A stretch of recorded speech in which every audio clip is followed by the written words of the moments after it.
Awusuafo ne ahwefo e mo bi akobade ba Unidek TV so send the dey kan obodi answer betumi emi subscribe button so no subscribe na for like na wetumi a share no we comment was ne betumi. You know, it's your boy Captain to the Planet. I'm here to talk to you about Unidek TV. Please subscribe to Unidek TV. Subscribe.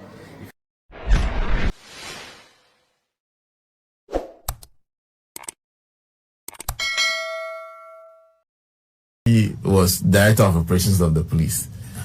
How can he then be calling on citizens to do a job that perhaps we trust the police and the security to do? So for you, the biggest reason you are making that call is because of the administration, the character of the administration in place. That's the point. There are evidences here and there. In 2020, it happened, and it was sporadic. It was here and there, not at only Mensa, but at a number of other places, right? Assuming they decide to do it again, what will happen? Will the police be able to contain it? Will the police be able to battle the military? One police officer who is not armed at a police station, what will he do? Assuming we even have police patrols, how many police patrols can we have within one constituency? Are you getting the resources? So my point is this: I'm not calling for any chaos. I'm not calling for. I'm saying that we still will respect what the arrangement of the police. We still will respect the arrangement of any security architecture so constituted by law. But citizens have responsibility. In our laws, don't we have citizens arrest? Yes. Yes, citizens can arrest people and submit them to the police. If the citizens can arrest the police who is misbehaving. Oh yes, if a policeman is misbehaving and shooting sporadically and killing people, what was it? If the citizens are able to mobilize to arrest and disarm them, it's allowed. Are you getting my point? Yes. Okay. So my point I'm making is that citizens should not distract the processes at the polling station. The inner perimeter is not for them.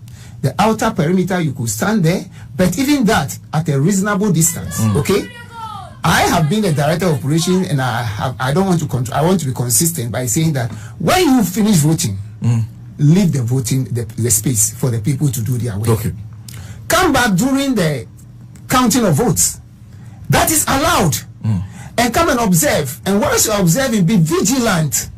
Be vigilant so that soldiers and unauthorized persons, it could even be national security SWAT, they are also illegal and they are not allowed anywhere near the polling stations. You must be ready to resist them. Otherwise, you see, if we allow them to put fear into us and do the things that they do again in 2020, then we don't have any cause to complain, because it will go to court. Remember, from what I have read, NDC is not ready to go to court again. After 2016, when MPP went to court, and then it went again, they also decided not to go to court. That's after 2012. After 2012, right? Yes, yes. Okay, after 2012, they decided not to go to court. And they worked themselves, and they were ready never to go to court and to do their own things. NDC has also decided not to go to court. So the whole battle, and when I call it battle, I'm saying it advisedly. This whole battle of who wins is at the polling station and at the collation centers. So people should protect their votes. I'm hearing, for instance, that the media should not be. They will limit them. They will limit them. I'm surprised at all those shenanigans. Why will anybody limit the number of what criteria? What criteria would they use so that at this constituency polling station, collation center, Radio Go will not be there, then the other one they will be there? No, allow the media to be there. If there is space, if they don't get space, nobody will ask them to sit outside. But so far as there is space, allow the media into it. And I believe that the media commission or something, they should work at this and resist this move by the electoral commission to do this.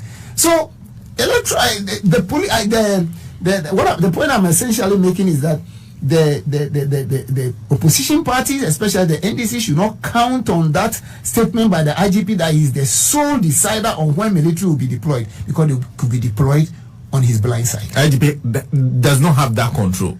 I'm saying that they should not count on it. Okay. Because I'm saying that from the experiences we have had, they have been deployed on the blind side of the IGPs.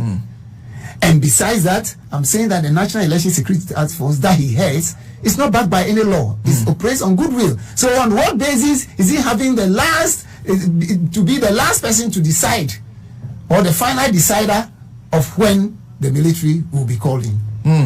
Quite interesting. But you seem to also have some issues with even the arrangement that have been announced by the IGP on election day. Key issue, and let's turn to the media again. The IGP is making a proposal that helps to protect the media houses. You are saying the officers they are assigning should not be assigned for that purpose. Why? You see, we have police PRs. Okay. Or PROs. Okay. And they are in the regions, they have their office, and they have staff. Okay. If you want other people to work together with them, it may be understandable. The IGP is saying that for this election, he wants the police intelligence department personnel to be the media liaison officers at various media stations. I believe that you've also received one or two people who will be liaising with you. No, not yet. Not yet. Okay. I went to other stations and I saw that they read the now. Almost 1 week to time, you don't even know who is going to liaise with you. Okay, that's interesting, and that brings me to another point. But let me finish this one so that I can go on to that one. First of all, who are the PIDs? They are undercover agents. Undercover agents. Undercover agents. Okay. They are not supposed to be seen or known. Okay. They gather information, they process the information into intelligence and act on it. Okay. Okay.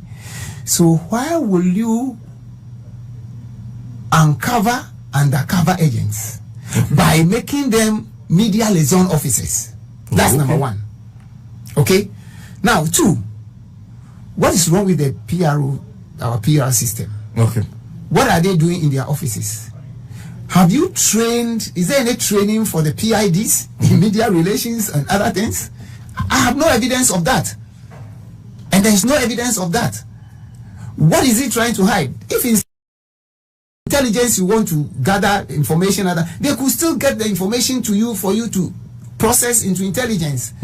I take it that the IGP is trying to hide something. Just like the EC is trying to play some games here. I think the IGP wants to play some games with the media houses. The media houses must be free to give out information on their airwaves and other things. And then, because then, is he saying that because he's giving you these liaison officers, you are not supposed to give out information? What is the criteria? What is he trying to say at the end of the day? Then secondly, and this is more important for me, who are the PIDs? There are too many mysteries surrounding the current PIDs under Dampare. Okay. All the killings that have been done under Dampare are allegedly perpetrated by these PIDs. Killings under Dampare? Yes, and it's no secret. Killing. All allegations of killings, that's what alleged. All the allegations of killings that have been done in this era are allegedly perpetrated by the PIDs. So how come that the PIDs become the media liaison officers? Are you getting the point? Yeah, but I haven't heard anything about killings. You've not heard anything about extrajudicial killings? No. You have not heard? I heard those allegations made during so those are the hearing. Those allegations are the ones I'm also referring to, that they are alleged to have been perpetrated by the PIDs. If you have not heard anything at all, let me give you a typical example. Okay. Do you remember some police personnel were alleged to have been involved in a robbery? Yes. And they were handcuffed and they were being sent for investigation around Ashama. In the process, they were killed.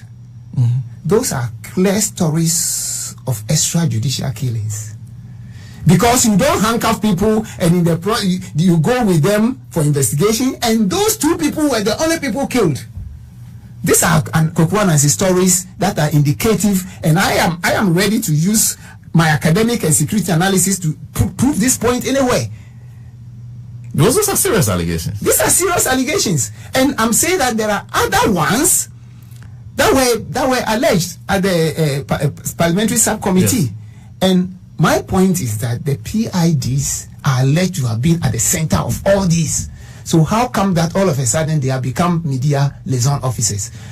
I will not trust them, and it is up to the media houses to decide whether to trust them or not to trust them. So for you, the PR departments are better suited for this? They are better suited for this. You see, there are another thing I like to talk about, for instance, is the fact that we are about less than 2 weeks to election. The presidential candidates have not been given bodyguards. Okay. You see, once a presidential candidate has been voted for and has been declared, he becomes a target. Okay. And therefore, right from that place, he must be given a bodyguard. Okay. What are we seeing now? They have been campaigning all these months, if not years, and yet they don't have, apart from maybe the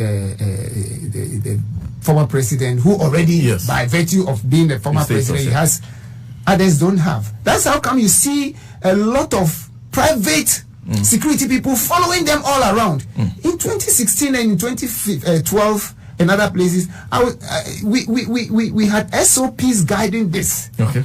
And then we provided, and once the EC disqualifies you, like they've done to you withdraw. We withdraw the police personnel. Okay. Sometimes we give reasonable time so that we could.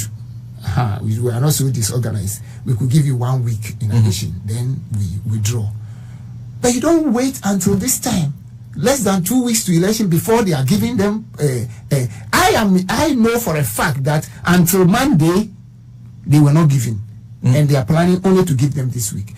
So much as I agree that of late they have stepped up their efforts in going to churches and other things, those things should have been done earlier, because you see the IGP has always claimed that he started planning this for this election 2 years back. Okay. If you started planning for this election 2 years back, and it's now that you are doing engagement, then I'm sorry. So you should have started with the engagement. Have started long ago, and especially when you say you have 5,400 page blueprint.